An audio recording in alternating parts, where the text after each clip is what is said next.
আল্লাহ রাব্বুল আলামিন সূরা হুদের মধ্যে বলেন ওয়া মা মিন দাব্বাতিন ফিল আরদি ইল্লা আলাল্লাহি রিজকুহা।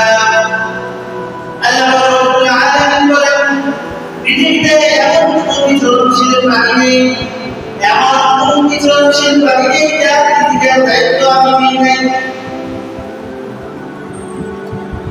আল্লাহ রাব্বুল আলামিন সূরা জারিয়ার মধ্যে বলেন আল্লাহু ইয়াবসুতুর রিজকা লিমান ইয়াশাউ ওয়া ইয়াকদির ওয়া বারিহু ফিল হায়াতিদ দুনিয়া ওয়া মাল হায়াতুদ দুনিয়া বিল আখিরাতি ইল্লা মাতাআ।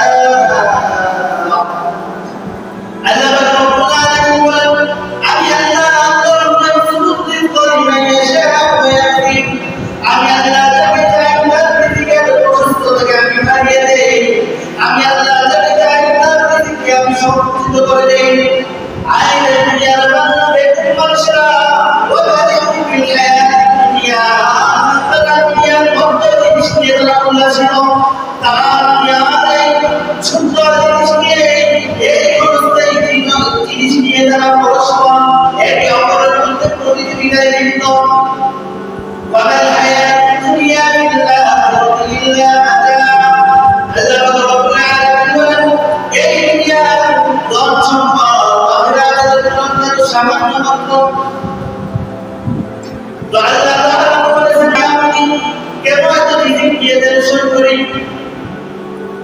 আপনার আমার একটা মাত্র পেট, দুনিয়ার চল লাগে, দুনিয়াতে চল লাগে এমন লক্ষ কোটি হাজার রয়েছে যারা কিনা রিজিকের তালাশে সকালবেলা বের হয়, সন্ধ্যাবেলায় তারা পেট ভরে তাদের ঘরে ফিরে যায়।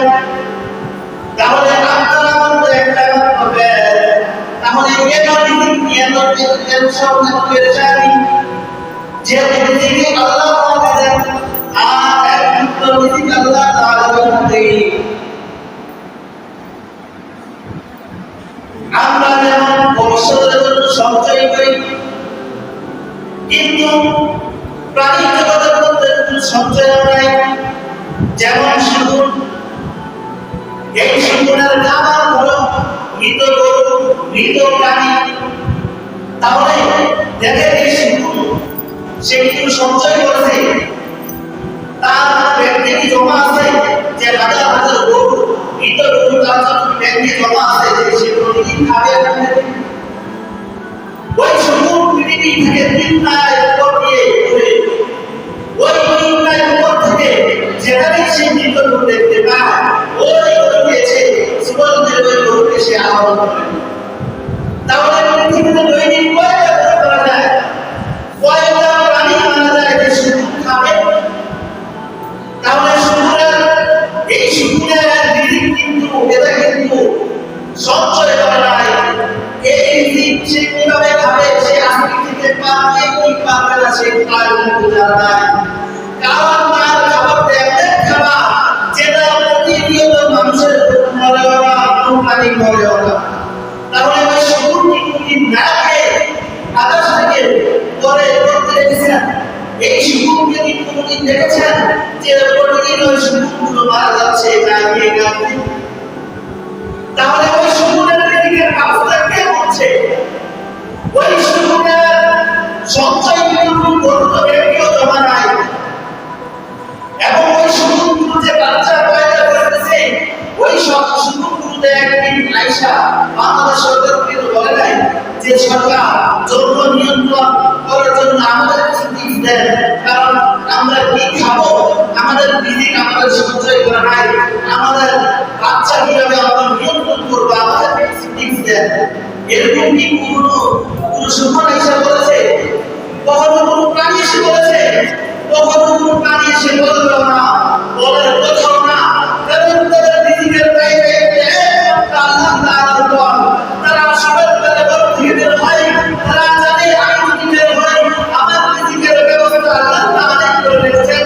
যেখানে তার জন্য রিজিক বরাদ্দ রয়েছে সে ওই জায়গাতেই গিয়ে সে আরম্ভ করবে। প্রাণী সমুদ্রের মধ্যে নীল তিমি এমন তিমি রয়েছে যে তিমির ওজন ৫,০০০ টন পর্যন্ত হয়ে থাকে। এই তিমি যেদিন প্রথম বাচ্চা দেয়, এই প্রথম বাচ্চাটা ৮৫-৬০ গুণ দুধ সে পান করে। সুবহানাল্লাহ। তাহলে ওই বাচ্চা প্রতিদিনের ৪০-৫০ গুণ দুধের যে আহ্বান, ওই কোন আল্লাহ ব্যবস্থা করেছেন? তাহলে কেন আমাদের রিজিক নিয়ে টেনশন? পৃথিবীর মধ্যে হাজারো প্রাণী দেখবেন, আমাদের দেশে কোনো হাতি রয়েছে, এই বিশাল ঢেউয়ের যে বড় বড় হাতিগুলা, ওদের কি প্রয়োজন? কত পরিমাণ খাবারের প্রয়োজন? এক বিজ্ঞানী বলেছে, হে মানুষ, আমাদের জঙ্গলে আজকে খাবার নাই, আমাদেরকে কিছু খাবার দেন। এক বিজ্ঞতা আইসে বলে নাই। তাহলে যে প্রাণীগুলো, যে বড় বড় ৫,০০০ টন ওজনের কৃমিগুলোর খাবার